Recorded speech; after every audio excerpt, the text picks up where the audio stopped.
आ गए हैं हम इसी के नेक्स्ट टॉपिक में, ज्ञान और पाठ्यक्रम, नॉलेज एंड करिकुलम का नेक्स्ट टॉपिक क्या है हमारा, इसके बारे में समझ लेते हैं। ज्ञान के प्रकार कितने हैं, अब हम इसमें ज्ञान के प्रकारों के बारे में पढ़ेंगे। ज्ञान की प्रकृति को समझने के बाद अब यह जानना जरूरी है कि ज्ञान के प्रकार कितने होते हैं। ठीक है, अलग अलग तरीके के होते हैं, एक सामान्य ज्ञान, एक विशिष्ट ज्ञान।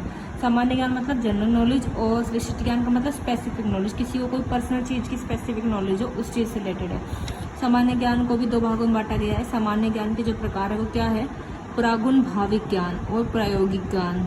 ठीक है, इन दो में ये डिवाइडेड है। सामान्य ज्ञान के प्रकारों के अंतर्गत भारतीय एवं पाश्चात्य दर्शनों में एक विस्तृत वर्णन किया गया है। क्या कि उपनिषद, क्या क्या इसमें दिए गए हैं, उपनिषद और ज्ञान के प्रकार, श्रीमद् भगवत गीता और ज्ञान के प्रकार।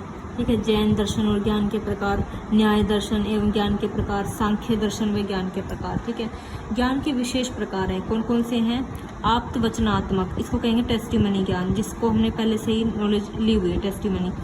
और अधिकारात्मक ज्ञान यानी कि अथॉरिटीज नॉलेज, ऐन्द्रिक ज्ञान, तर्किक ज्ञान, ठीक है, जो रीजनिंग नॉलेज होती है हमारी, या वैज्ञानिक ज्ञान जो साइंटिफिक हमारी नॉलेज होती है, क्रियात्मक ज्ञान, ठीक है, प्रैग्मेटिक ज्ञान नॉलेज जो होती है, अंतप्रज्ञात्मक ज्ञान।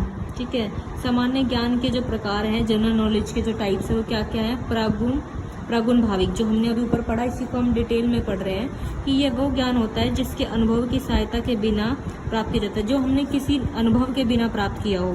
इस ज्ञान के उदाहरण है गणित शास्त्र, इसमें कोई अनुभव नहीं लिया है, तर्क शास्त्र पर चलते हैं, यानी 2 और 2 4 होते हैं, इसमें कोई बात नहीं है, हम इसको चेंज नहीं कर सकते, यानी ए बी से बड़ा है और बी सी से बड़ा है और ए सी से बड़ा है, ये तो तर्किक है ना, इसमें हम कोई वो नहीं निकाल सकते लॉजिक कि ये हमारा छोटा रहेगा या बड़ा है, इसमें हमारा तर्किक रूप से है। तो ये प्रागुण भाविक ज्ञान वो होता है जो पहले से ही तर्किक पर आधारित होता है, उसमें हम कोई कुछ चेंजेस नहीं कर सकते। यह बात इसलिए ठीक है क्योंकि ये तर्क पर आधारित है।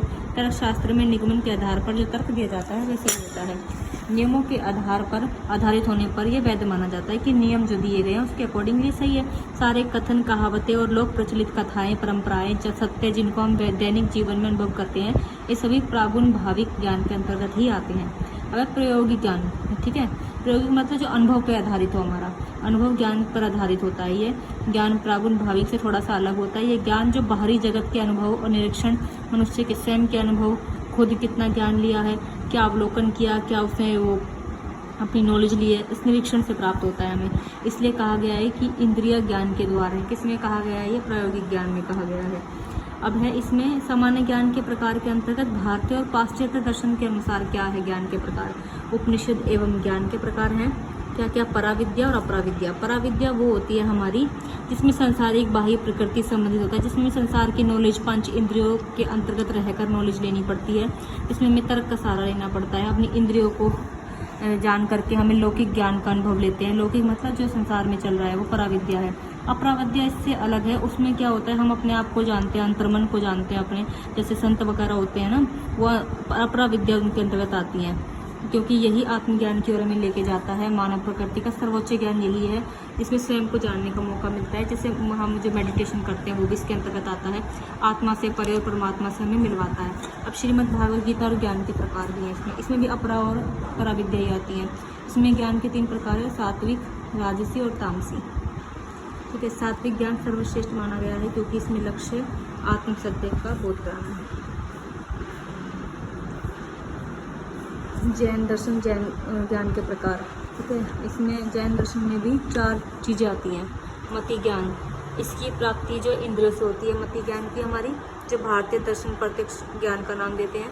अब श्रुति ज्ञान कौन सा होता है, मानव द्वारा जो अपने ज्ञान को अनुभव और व्याख्यानों, पाठ्यक्रमों, घटनाओं के आधार पर होता है, जो सुनकर हमें पता चलता है किसी चीज़ के बारे में।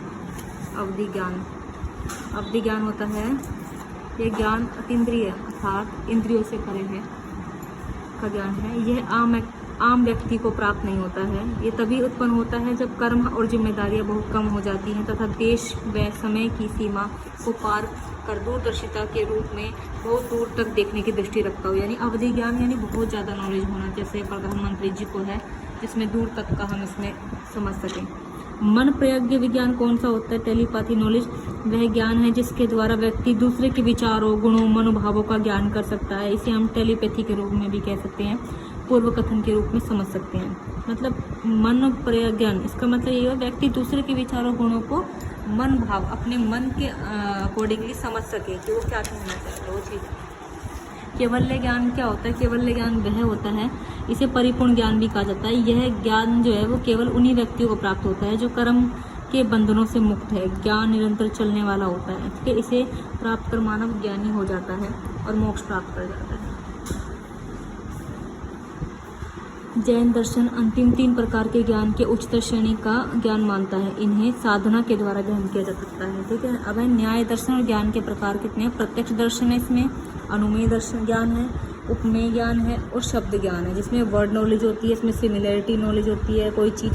अब इसमें शॉर्टकट बता दें, डायरेक्ट नॉलेज का मतलब है कि हमें सीधे तौर पे किसी चीज़ के बारे में पता होना, अपनी इंद्रियों के सहारे सीधे रूप से प्रत्यक्ष रूप से ग्रहण करना चाहता है। इसे प्राप्त करने के लिए ज्ञान रूपी की आवश्यकता नहीं है। इसे 2 भेद है इसके, इंद्रियों से प्राप्त ज्ञान और अंतर्ज्ञान, अपने अंदर का ज्ञान। अनुमेय ज्ञान है एज्यूम्ड करना, जैसे कि किसी की मुद्रा को देखकर हम पता लगा लेते हैं कि वो किस टाइप का बंदा है, अनुमान लगा लेना। या फिर बारिश होने वाली है, हम अनुमान लगा लेते हैं, या कुछ घटना घटने वाली है उसका अनुमान लगा लेना, उसको कहेंगे। उपमेय ज्ञान कौन सा होता है? जैसे बच्चों को लगता है सिमिलैरिटी, कंप्यूटर और जो हमारा टीवी होता है वो सेम होता है, पर टाइपिंग मशीन और कीबोर्ड को भी सेम बच्चा समझता है, बट उसको हम डिफरेंस समझाते हैं कि ये चीज़ है और ये इस चीज़ के लिए यूज़ होता है, तो उसको कहेंगे सिमिलैरिटी नॉलेज। शब्द यानी वर्ड नॉलेज ये होती है, वह ज्ञान होता है जब पुस्तकें पढ़कर हम पढ़ते हैं और दूसरों को समझाते हैं, जिसमें ऑलरेडी लिखा हुआ ज्ञान है, हम उसको अपनी आवाज़ में दूसरों को बताते हैं, जो जैसे कि बताया जा रहा है। अब सांख्य दर्शन में ज्ञान के प्रकार, इसमें क्या होता है? इसमें प्रत्यक्ष ज्ञान आता है, इसमें भी direct knowledge, assume knowledge, vocabulary knowledge, ये भी वही है, लोकल वोकैबुलरी नॉलेज, इसमें भी हमारा वही आ जाता है।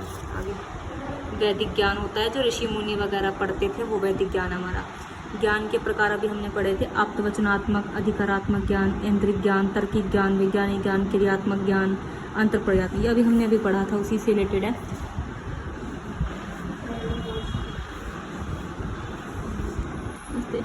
आप्त ज्ञान का अर्थ होता है विश्वास प्रमाणी, जिस पर हमें विश्वास हो पूरी तरीके से कि ये ठीक है। वैज्ञानों की खोज होती है, उस पर जानकारी प्राप्त करते हैं, तो वो तर्कों पर आधारित होता है, या कुछ वो डिस्कवरी करते हैं, जैसे कि कुछ चीज़ें जो होती चेंज नहीं हो सकती, फिर सूर्य पृथ्वी चारों ओर चक्कर काटती है, सारी चीज़ें विश्वास पर आधारित और बिल्कुल सही है।